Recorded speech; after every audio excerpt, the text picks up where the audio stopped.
Overall, I thought the responses to the brief were really interesting because they were really varied. I was quite surprised by some of the things, which was nice. And then there were also quite a lot of quite obvious answers, which was a bit of a shame because it's a tricky brief, but it's also a really exciting one because you feel like you've given a bit of creative license to go wild. So I would have liked to have seen a bit more of that. Things that came into discussion were relevance to brief. So there was a lot of stuff where it was like, these are really beautiful and these are amazing photographs, but is this answering the brief? And I kind of like tortured myself with it for a bit. I kind of went in and out of it. One minute I was like, yeah, but it's beautiful. It doesn't matter that it's not bang on brief. And then you kind of think, well, no, that's not fair. You're shivving other people out of an opportunity. So it has to answer the brief entirely, which is really hard.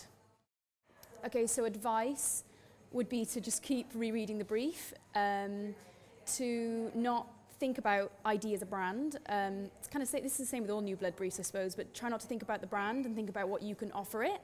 I think a lot of people were like, oh, this looks really ID, so it'll work, when actually ID is all about newness. So it would have been nice to see some newer interpretations.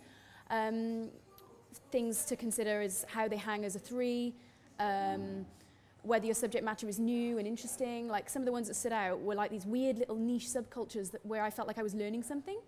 And I think that's when judges like to feel like they're getting something. So I think if you introduce this as something that we've not seen before, then it's going to instantly become discussion. So yeah, that's my advice. Just search for something new. Don't try and copy what you think we want. The thing that struck me today was there were a couple of people who really read the brief and went away, and I feel like they reread it and probably shot some stuff and then actually thought this doesn't necessarily have to be so literal, and they took it to a different place. And so it was quite nice to be surprised. That's kind of what we're all after, for somebody to give us something that we wouldn't have expected straight away. And so I think I was quite pleasantly surprised that there were like 3 or 4 people that entered stuff that was like a bit random, but I quite like that.